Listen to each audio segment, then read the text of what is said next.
আসসালামু আলাইকুম সবাইকে মৌমাছি রান্নাঘরে আবারও স্বাগতম জানাচ্ছি নতুন আরেকটি পর্ব দেখার জন্য। আজকে আমি নিয়ে এসেছি ভেজিটেবল পাফ পেস্ট্রি এর রেসিপি। একদম বেকারির মতো সুস্বাদু ও মুচমুচে করে কিভাবে এই পেটিসের ডোটা তৈরি করবেন এবং তার গুণমান হবে বেকারি থেকেও ভালো। এই ভেজিটেবল পাফ পেস্ট্রিকে আলু পেটিসও বলা হয়ে থাকে। আজকে আমি একদম বেকারি স্টাইলে এই ভেজিটেবল পাফ পেস্ট্রিটা তৈরি করব। শীতকালে অনেক ধরনের সবজি বের হয় আর এই সবজি দিয়ে খুব সহজেই এই ভেজিটেবল পাফ পেস্ট্রিটা তৈরি করা যায়। এর জন্যই আমি এই ভেজিটেবল পাফ পেস্ট্রির রেসিপিটা শেয়ার করছি। আমার রেসিপিগুলো যদি ভালো লেগে থাকে তাহলে আমার চ্যানেলটিকে সাবস্ক্রাইব করে দিবেন। এই পাফ পেস্ট্রির ডো তৈরির রেসিপি আমার চ্যানেলে আপলোড করা আছে। এর রেসিপির লিংক আমি ডেসক্রিপশন বক্সে দিয়ে দিয়েছি। এখন আমরা চলে যাচ্ছি ভেজিটেবল পেটিসের পুর তৈরি করার জন্য। পুর তৈরি করার জন্য আমি একটি হাঁড়িতে এখানে 1 টেবিল চামচ পরিমাণ সয়াবিন তেল নিয়ে নিয়েছি। আর এখানে আমি নিয়েছি প্রায় 1 কাপের মতো পেঁয়াজ কুচি। আর এখানে আমি একটু বেশি পেঁয়াজ কুচি ব্যবহার করছি, এতে করে এই পুরটা খেতে অনেক বেশি সুস্বাদু হবে। আর এই পেঁয়াজটাকে আমি খুব ভালো করে ভেজে নেব। পেঁয়াজটা ভাজা হয়ে গেলে এখানে আমি 1 টেবিল চামচ পরিমাণ আদা কুচি আর 1 টেবিল চামচ পরিমাণ রসুন কুচি নিয়েছি। এই আদা কুচি আর রসুন কুচিকে আমি এই পেঁয়াজের সাথে খুব ভালো করে ভেজে নেব।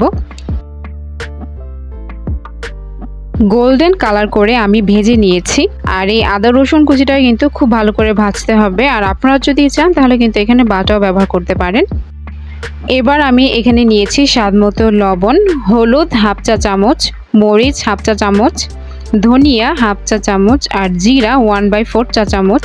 আমি এই মশলাগুলোকে খুব ভালো করে কষিয়ে নেব। আর প্রয়োজন হলে এখানে সামান্য পরিমাণ পানি ব্যবহার করতে পারেন, এতে করে মশলাগুলো পুড়ে যাবে না। এই মশলাগুলোকে আমি খুব ভালো করে ভেজে নিচ্ছি।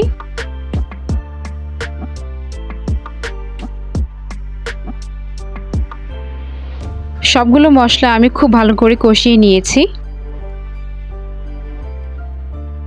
এবার আমি এখানে ব্যবহার করছি 1/4 কাপের মতো গাজর আমি কিউব করে কেটে নিয়েছি।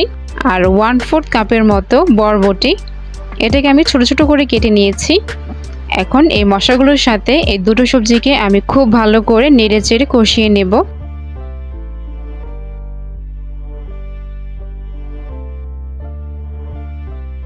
এরপর আমি এখানে দিয়ে দিচ্ছি 1/4 কাপের মতো টমেটো কুচি করে কাটা। এখন এই 3টা সবজিকে আমি খুব ভালো করে কষিয়ে নেব।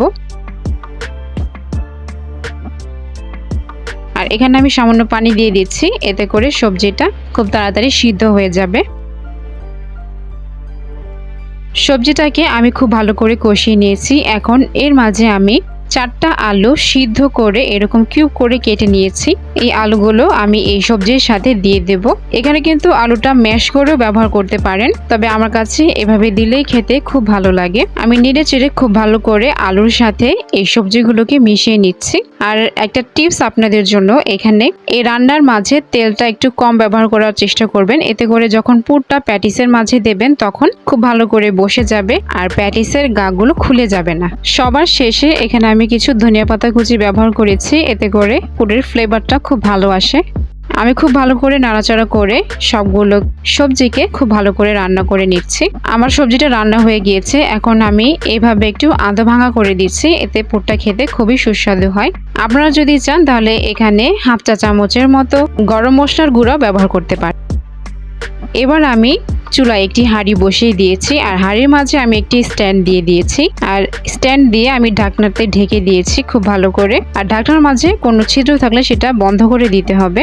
এভাবে আমি এই হাঁড়িটাকে প্রিহিট করে নেব 5 মিনিটের জন্য মিডিয়াম হাই হিটে। আমি পেস্টের শিটগুলো ফ্রিজ থেকে বের করে নিয়েছি।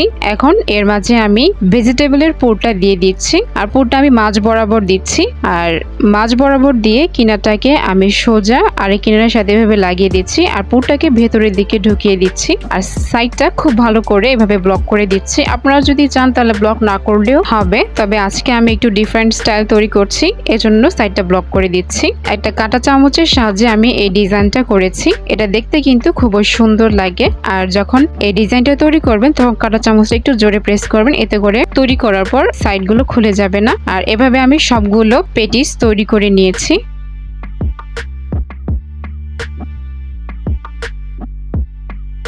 এখন আমি এই পেটিসের উপরে ডিমের হলুদ অংশ অর্থাৎ কুসুমটাকে ব্যবহার করব, এতে করে এই পেটিসের কালারটা কিন্তু অনেক সুন্দর আসে। তো আমি সবগুলোর উপরে খুব ভালো করে ডিমের কুসুমটাকে ব্রাশ করে দিচ্ছি।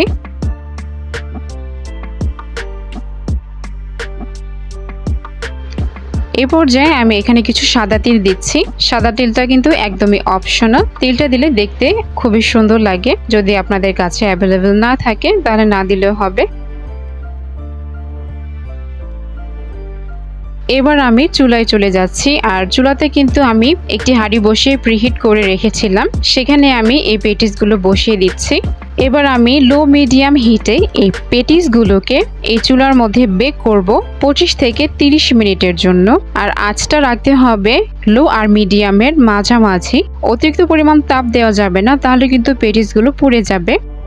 আমি 25 মিনিট এই ভেজিটেবল পেটিসগুলো চুলায় বেক করে নিয়েছি, আর আপনারা দেখতেই পাচ্ছেন যে এর কালারটা কতটা সুন্দর এসেছে। আর এর পিছনের কারণ হচ্ছে আমি একটি সিলভারের ঢাকনা ব্যবহার করেছিলাম। আর সবসময় যখন চুলায় বেক করবেন তখন চেষ্টা করবেন একটা সিলভারের ঢাকনা ব্যবহার করতে, আর কোনো প্রকারে বাতাস যাতে বের হতে না পারে সেটা এনশিওর করতে হবে, এতে করে এত সুন্দর একটা কালার আসবে। খুব সহজেই তৈরি হয়ে গেল এই মজাদার ভেজিটেবল পেটিস। আশা করছি আপনাদের কাছেও খুব ভালো লাগবে। আর এই পেটিসগুলো দেখতে যতটা সুন্দর হয়েছে, খেতেও কিন্তু ঠিক ততটাই মজাদার ও সুস্বাদু হয়েছে। আর আপনারা তো দেখতেই পাচ্ছেন যে কতটা ফ্ল্যাকি হয়েছে আর মুচমুচে হয়েছে। আশা করি আপনারা এই রেসিপিটি দেখে এই ভেজিটেবল পাফ পেস্ট্রিটা তৈরি করবেন, আর আপনাদেরও খুব ভালো লাগবে। তো আজকে আর কথা বাড়াচ্ছি না, আশা করি সবাই খুব ভালো থাকবেন। আল্লাহ হাফেজ।